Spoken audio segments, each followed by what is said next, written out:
Well, it is likely that you've heard of doggy therapy for hospital patients, kids in need, even the elderly. But what about those in recovery for addiction? This morning, I am taking you to a residential rehab facility for men in Phoenix where healing really is happening. And it's all thanks to a unique animal-assisted group therapy program and a dog named Sammy.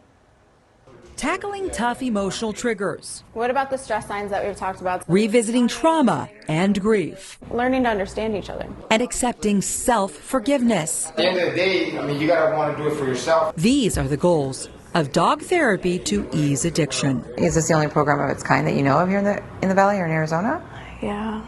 Wow. So it's not equine therapy. It's different because it has a whole curriculum attached to it. It's having the animal present while you guys do your psychoeducational course. Andrea Sierra, a clinical supervisor at Crossroads Flowers, came up with the program about a year ago. I struggle with my own mental health.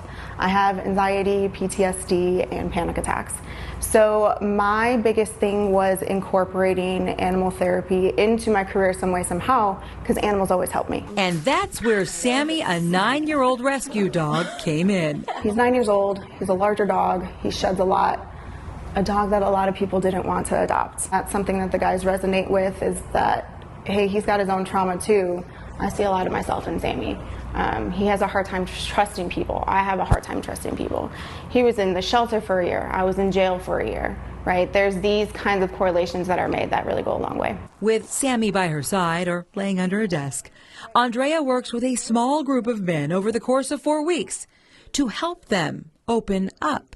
You'll see that a lot in our third week when we talk about trauma and grief. When there's uncomfortable conversation, Sammy's playing with his ball, you'll see eyes go straight to him because it's hard to really talk about those things. They find comfort in just watching him for a moment. He looked at you, he's like, oh, you have one. Oh, he's a big part of my recovery here, definitely. Brandon Eder is one of the first clients at Crossroads to complete this program. I actually remember the day that I got my feelings back, and it was just all over the place. I was going from angry to happy to sad to pissed off at the world to depressed, and just back and forth, back and forth, back and forth. And Sammy was in there with Andrea, and I just sat down and broke down and cried. He says Sammy's support, along with Andrea's guidance, helped him leave Crossroads and stay clean. It's really hard to open up. We got so much shame, so much guilt, so much remorse that for us being around Sammy, we could kind of relate. A year later, Sammy and Andrea have helped more than 60 men who've enrolled in their program. Men like George. I know that the class with Andrea is a choice. Why did you choose to take it?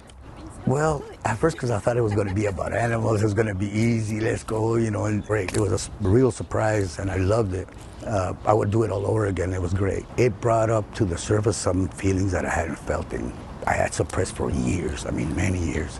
And when it came up, when it surfaced, I let my guard down. Even though it was amongst a class full of men, it felt real comforting. It felt great just allowing myself to open up and be able to bring that trauma and that grief to the surface and experience the pain sober.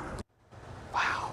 It was a powerful day, and to be out there with these tough guys, right? And to see these hearts so softened, it is really heartwarming, right? Yeah, and it's so important. To see them open up, and then for Andrea, she has walked the walk herself. She has. So what a beautiful example of modeling the way, right? That's amazing. A full circle moment. And really considering how much success this particular program is seeing, she developed it right here in Arizona. Andrea is actually hoping to see this working across the nation, and we believe that she will. We posted more for you about this story. It's up now at ABC15.com.